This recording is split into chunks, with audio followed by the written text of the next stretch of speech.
Alors, bonjour à tous, c'est Jean-Michel Appareil, j'espère que tous bien, que vous êtes toujours à la force. Bienvenue dans cette 8e série de Joue et gagne aux échecs. Donc, comme d'habitude, la couleur au trait sera placée en bas de l'échiquier. Quand je donne la dénomination des cases, ce sera plus facile pour vous y retrouver. Voilà. Et lorsque je dirai appuyer sur pause, vous appuyez sur pause si nécessaire et le temps que vous voulez. C'est pas une compétition.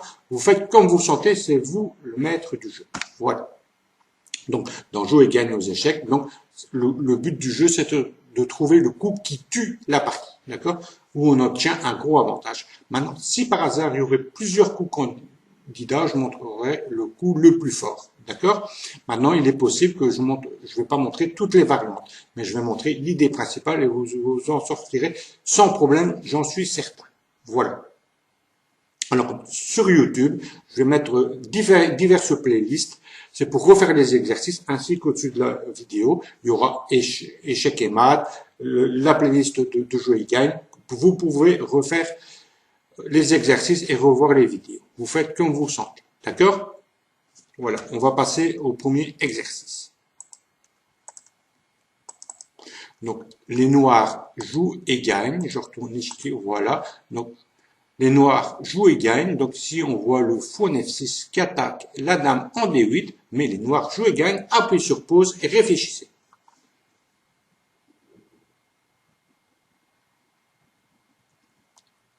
Voilà. Est-ce que vous avez trouvé la solution? Bien ici, en fait, il n'y a qu'un coup.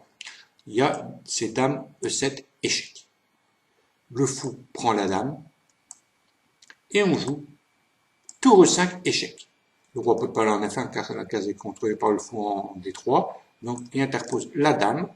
On fait tour prend la dame en E2. Alors, le roi peut aller en D1, mais on fait alors tour prend le cavalier. Et alors, s'il joue comme ceci, en F1, on fait tour prend le cavalier en D2 avec échec. Alors maintenant, il peut aller en E1 ou en G1. S'il va en G1, on fait tout simplement, de toute façon, roi prend le fou en E7. Maintenant, je vais quand même montrer juste ici. Voilà, on dit ah ouais, mais pourquoi on peut pas interposer le fou en E4 pour parer l'échec? Regardez, mais en fait ça fonctionne pas parce que on joue, par exemple ici, fou E4, d'accord? Eh bien, on fait tour prend le fou en E4, mais le cavalier ne peut pas prendre la tour parce qu'il est cloué à cause du fou en G5, d'accord? Donc et ici, il doit quand même remettre la dame devant. Alors, on prend la dame. Alors, roi F1 ou roi D1. Allez, on va aller en D1 ici. Eh bien, on fait tour prend cavalier D2. Alors, le roi va soit en E1 ou en C1. S'il va en E1, eh bien, on prend le fou directement comme ça en E7. Et alors, on ne se retrouve pas avec une pièce de plus, mais on se retrouve avec 2 pièces de plus, ce qui est encore mieux. D'accord? Voilà. Pourquoi on ne pouvait pas éventuellement interposer le fou en E4. Voilà. On va passer à l'exercice suivant. Voilà. Donc ici, c'est les noirs. Jouent et gagnent. Appuyez sur pause et réfléchissez.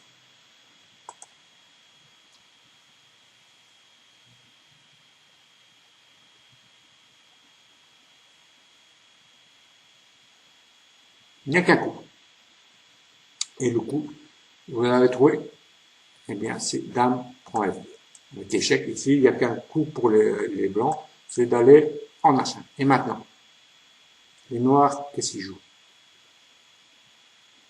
Eh bien, en fait, le coup, c'est dame prend la tour en E1 avec échec.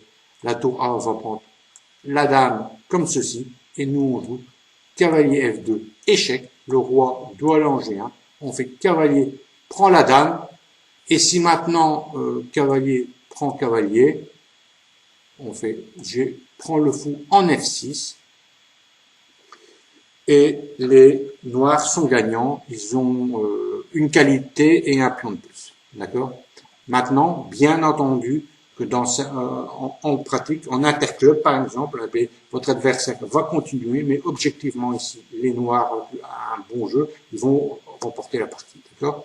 Maintenant, s'ils continuent, eh bien c'est à vous à concrétiser l'avantage que vous avez.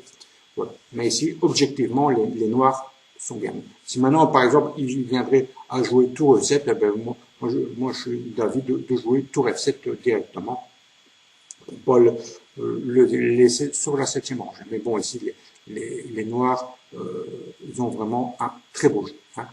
Ils ont un gros avantage, quand même. Voilà. Mais il faut se battre parfois jusqu'au bout.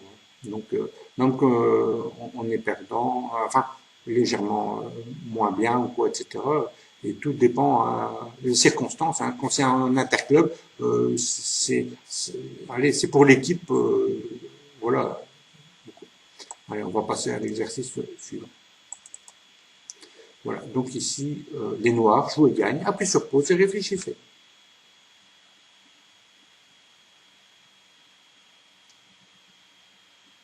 Voilà, vous avez trouvé la solution? Et la solution, il n'y en a pas 36. C'est Dame prend le cavalier en F3, Roi prend le cavalier en F3, cavalier D2, échec. Le roi peut aller soit en E2 ou en G2. Bah, mettons, on va en G2. On fait cavalier prend la dame en B3 et les noirs, ils ont une pièce de plus. Voilà, et ils sont gagnés. D'accord? Ouais. Maintenant, tout à fait, ici, tout à fait, le roi n'est pas obligé de prendre la dame, il peut aller en G1, mais alors il y a cavalier F2 et on se retrouve quand même avec une pièce de plus. Et bon, et ici, c'est un mat en 4 coups. Donc voilà, mais je vais pas le montrer. Mais bon, donc de toute façon, dans tous les cas, il se retrouvait quand même avec une pièce de moins. Les blancs se retrouvent avec une pièce de moins. Voilà. Alors, on va passer au 4e exercice. Voilà. Je vais retourner l'échiquier. Voilà. Donc, les blancs jouent et gagnent. Appuyez sur pause et réfléchissez.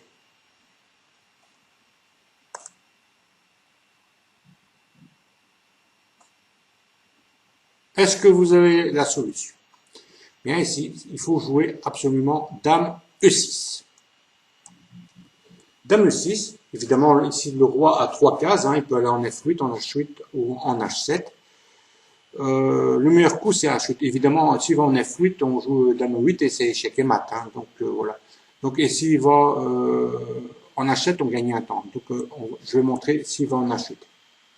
Et s'il va en H8, il faut jouer Dame C8 échec pour avoir toujours la case F5 après quand il ira en H7 comme ça. Le roi est obligé d'aller en H7 ici et on joue Dame F5.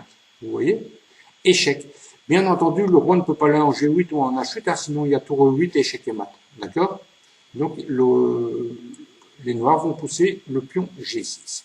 Et maintenant, on joue tour E7, échec. Maintenant, si le roi va en H8, on joue Dame F8 et c'est échec et mat. Si maintenant le roi va en G8, c'est un mat en 2 en jouant Dame F7, échec.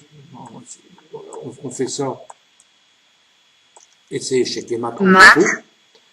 Donc, en fait, les noirs, dans cette position-ci, pour éviter le mat, sont obligés d'interposer la dame en G7. Donc là, les blancs vont faire tour pour la dame en G7, roi prend la tour, et on fait un échec intermédiaire, comme ça, en jouant dame 5, échec, les rois doivent bouger.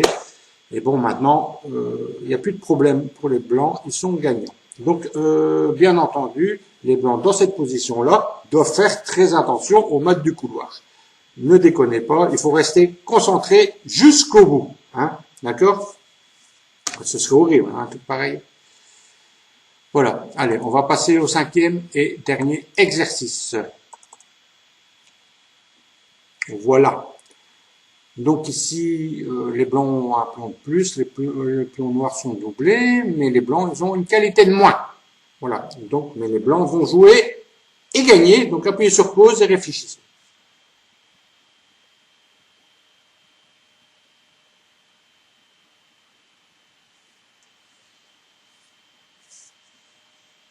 Voilà, vous avez trouvé la solution? Et la solution, la voici. On va jouer Dame H4, échec. Évidemment, le roi ne peut pas aller en G8 car il y a le fou en A2 qui contrôle la case. Hein. Donc la dame est obligée de s'interposer en jouant Dame H5.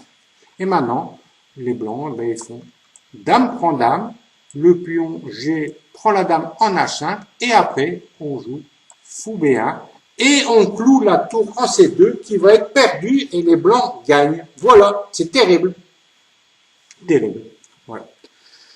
Bon, eh bien, j'espère que ces 5 exercices vous ont plu. Donc, comme j'ai dit, n'hésitez pas à faire les précédents hein, dans les playlists et tout.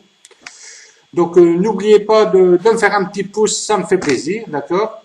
Que la force soit avec vous et à plus!